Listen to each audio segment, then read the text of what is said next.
A'udzubillahi minasyaitonirrajim. Bismillahirrahmanirrahim. Assalamualaikum warahmatullahi wabarakatuh. Rabbi shrah li sadri wa yassir li amri wahlul 'uqdatam min lisani yafqahu qawli. Baik, pada kesempatan kali ini kita akan membahas salah satu materi PAI kelas 12 semester genap dengan judul Iman kepada Qada dan Qadar. Apa sih qada dan qadar itu? Pertama, qada secara bahasa artinya adalah menentukan atau memutuskan. Adapun qada secara istilah artinya adalah ketentuan Allah Subhanahu wa taala terhadap setiap makhluknya yang ditentukan sejak dahulu kala, yang ditentukan sejak zaman azali, yang ditentukan bahkan sebelum makhluk itu diciptakan. Para ulama membagi qada ini ke dalam dua kategori, yaitu qada mubrom dan qada mu'allaq. Mubrom ini bisa kita artikan sebagai takdir Allah yang tidak dapat diusahakan, yang tidak dapat diganggu-gugat, yang tidak dapat ditawar sama sekali oleh makhluknya.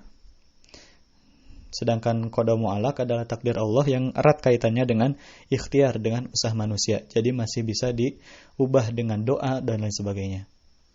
Misalkan qada mubrom atau takdir yang sama sekali tidak dapat diubah.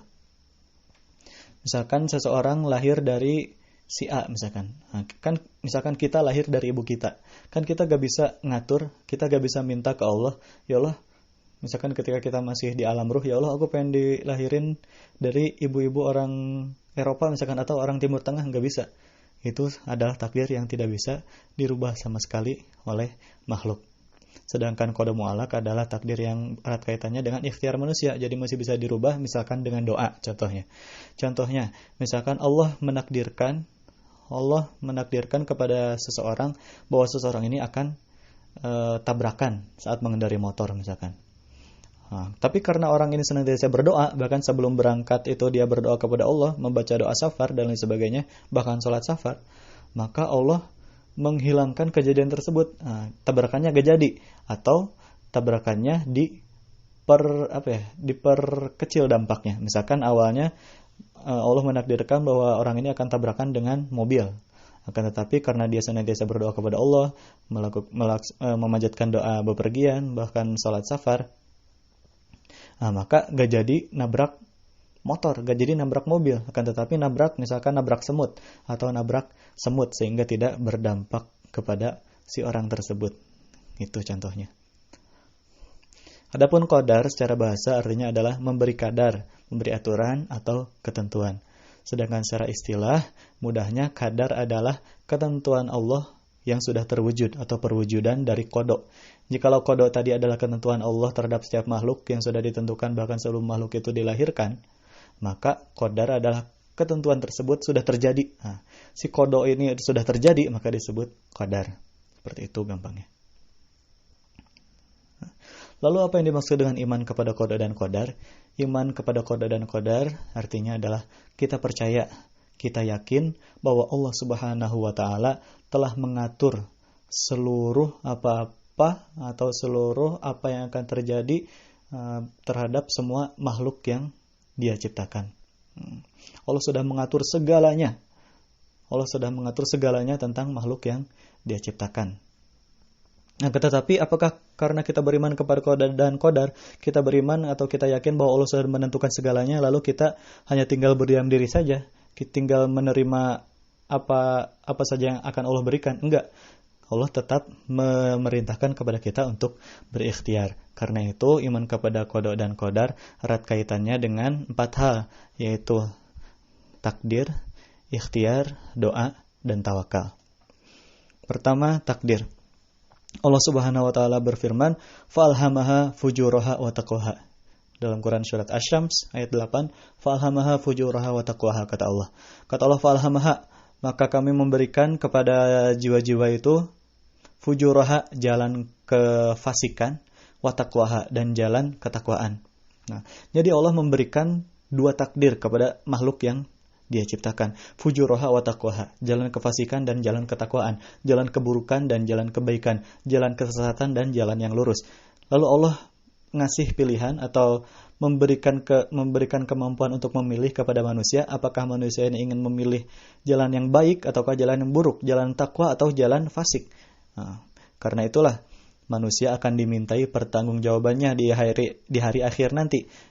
Kenapa kamu memilih jalan yang takwa? Kenapa kamu memilih jalan yang fasik? Ini balasannya. Nah, itu dimintai pertanggungjawaban oleh Allah Subhanahu wa taala di hari akhir nanti. Akan tetapi misalkan ketika kita sudah memilih jalan yang baik, misalkan baik ya, insya Allah setelah insya Allah jalan yang baik, misalkan seperti itu, akan tetapi ternyata hasilnya tidak baik. Misalkan kita sudah belajar dan giat, akan tetapi kita tidak bisa masuk ke universitas yang kita inginkan. Nah, maka kita harus percaya bahwa Allah merencanakan atau Allah akan memberikan takdir yang lebih baik. Karena kata Allah, asa antakrahu syai'an wa huwa khairul lakum. Bisa jadi kita itu benci dengan sesuatu padahal hal itu lebih baik. Padahal hal itu baik bagi kamu menurut Allah. Dan bisa jadi kita itu suka terhadap sesuatu padahal hal yang kita suka itu adalah buruk bagi kamu. Jadi kayak gitu. Kita harus tetap percaya bahwa takdir Allah lah yang terbaik. Jikalau misalkan takdir yang Allah berikan tidak sesuai dengan harapan kita, kita harus tetap yakin bahwa apa-apa yang akan Allah berikan itu pasti jauh lebih baik dari apa yang kita harapkan. Allah selalu memberikan yang kita butuhkan, bukan yang kita inginkan. Karena keinginan dan kebutuhan tentu saja beda. Hal ini erat kaitannya dengan sebuah kisah, yaitu pada masa kekhalifahan Umar bin Khattab. Pada saat itu Umar bin Khattab hendak pergi bersama rombongan orang menuju ke negeri Syam. Sebelum sampai ke negeri Syam, ada kabar bahwa di negeri Syam tersebut sedang terjadi wabah penyakit. Lalu Umar memutuskan untuk tidak jadi menuju ke negeri Syam. Lalu ada sahabat bertanya kepada Umar, "Wahai Umar, apakah kamu menghindari dari takdir Allah? Apakah kamu menghindari takdir Allah?" Lalu jawab Umar apa? Kata Umar, "Ya, aku menghindar dari takdir Allah yang satu ke takdir Allah yang lainnya." Nah, jadi dari sini bisa kita lihat dari kisah ini bahwa Allah memberikan dua takdir, apakah akan tetap maju ke tempat yang terkena wabah penyakit ataukah menghindari wabah penyakit tersebut. Nah, itu seperti kata Umar, aku menghindari dari takdir Allah yang satu menuju takdir Allah yang lainnya. Jangan sampai seperti kisah seorang pencuri pada masa kekhalifahan Umar bin Khattab. Dikisahkan ada seorang pencuri yang tertangkap. Kemudian ditanya oleh khalifah, "Kenapa kamu mencuri?" Lalu kata pencuri itu apa? "Saya mencuri karena ditakdirkan oleh Allah." Lalu Umar memerintahkan kepada para sahabatnya untuk menghukum lebih berat, untuk memukul dan juga memotong tangannya. Lalu sahabat bertanya, "Wahai Umar, wahai khalifah, kenapa engkau memberikan hukuman yang lebih berat kepadanya?" Kata Umar, "Tangannya dipotong karena dia mencuri dan dia dipukul karena dia berdusta atas nama Allah." Jadi jangan sampai kita mengatasnamakan takdir untuk kemalasan kita, mengatasnamakan takdir atas maksiat yang kita lakukan. Misalkan, "Kok kamu gak belajar sih?"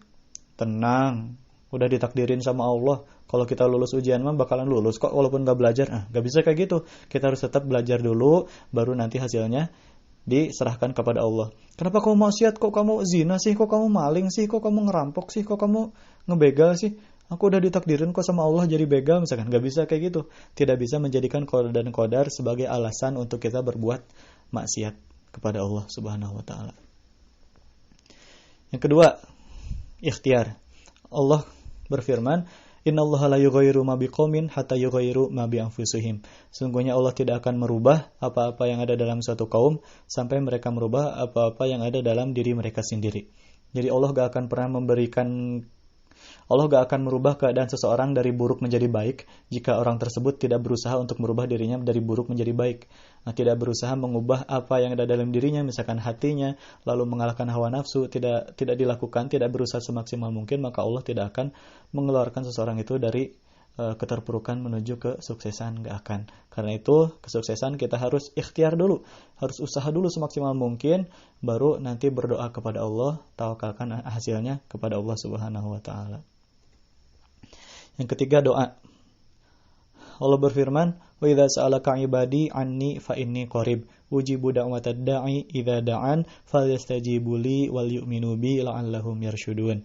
Wa idza sa'alaka 'ibadi 'anni, kata Allah, dan jikalau umatku bertanya kepadamu wahai Muhammad tentang aku, fa inni qarib, maka jawablah bahwa Allah itu dekat.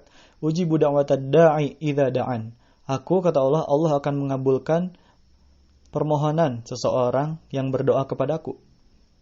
falyastajibu li, maka hendaklah mereka memenuhi perintahku, wal yu'minu bi, dan beriman kepadaku, la'allahum yarsyudun, agar mereka mendapat petunjuk. Hadis ini ada janji Allah, ujibu da'watad da'i, aku akan mengabulkan da'watad da'i, permohonan orang yang berdoa kepadaku, kata Allah. Ini adalah janji Allah, dan Allah gak akan pernah mengingkari janjinya. Karena itu kita harus yakin kalau kita berdoa bahwa doa kita akan diijabah oleh Allah Subhanahu wa taala. Karena itulah janji Allah, kalau kita berdoa maka Allah akan mengijabahnya. Tapi kok mana misalkan kita minta mobil kok gak dikasih mobil? Nah, apakah doa itu akan dikabulkan sama persis dengan apa yang kita minta? Enggak. Pengabulan atau cara Allah mengabulkan doa kita bisa jadi sama persis dengan apa yang kita minta, bisa jadi lebih baik, bisa jadi ditangguhkan, atau bisa jadi diganti dengan pahala di akhirat nanti. Seperti itu. Jadi jangan sampai kita pesimis, kok doa kita gak dikabulin sih, udah gak mau doa lagi. Jangan sampai kayak gitu. Kita yakin semua doa kita bakal dikabulkan. Jikalau misalkan tidak dikabulkan di dunia ini, maka insya Allah di akhirat nanti kita akan mendapat pahala yang banyak. Kenapa? Kita mendapat pahala atas doa-doa yang senantiasa kita panjatkan kepada Allah Subhanahu wa taala. Misalkan nih, kita berdoa, Rabbana hab lana min azwajina wa dzurriyyatina qurrata a'yun waj'alna lil muttaqina imama. Kita berdoa minta kepada Allah, minta jodoh yang baik, minta jodoh yang soleh-solehah. Setiap salat nih, bahkan setelah kita menikah, misalkan kita udah nikah, kita udah dapat jodoh yang soleh-solehah, tapi kita tetap doa kayak gitu, apakah Allah akan ngasih jodoh selanjutnya? Misalkan pasangan kita jadi ada 10 misalkan, kan enggak. Akan tetapi doa tersebut menjadi pahala bagi kita untuk ditabung nanti, tabungan pahala bagi kita untuk dipetik di akhirat kelak. Selanjutnya adalah tawakal. Allah berfirman, fa idza azamta fatawakkal 'ala Allah. Jika kamu sudah membulatkan tekad, fatawakkal 'ala Allah, maka bertawakallah kepada Allah. Tawakal itu gimana? Tawakal itu adalah menyerahkan segala urusan kepada Allah. Akan tetapi tawakal tidak bisa dilakukan tanpa ikhtiar. Jadi kita harus ikhtiar dulu baru tawakal. Dicontohkan dalam sebuah kisah pada masa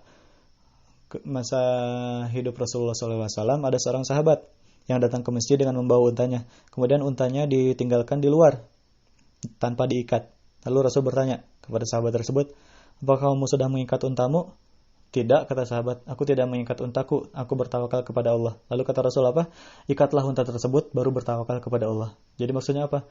Ya, ikhtiar dulu, usaha semaksimal mungkin dulu, baru hasilnya ditawakalkan kepada Allah Subhanahu wa taala. Belajar dulu yang giat, belajar dulu yang rajin, baru hasil ujiannya nanti kita serahkan kepada Allah. Cari pekerjaan semaksimal mungkin dulu, kirim CV ke sana, ke sini, kemari. Terlebih dahulu usaha semaksimal mungkin, baru hasilnya apakah lamaran kita diterima atau enggak, itu kita serahkan kepada Allah Subhanahu wa taala. Kita ibadah sebaik mungkin, kita ibadah sebanyak mungkin dulu. Apakah nanti ibadah kita diterima, nanti kita serahkan hasilnya kepada Allah Subhanahu wa taala.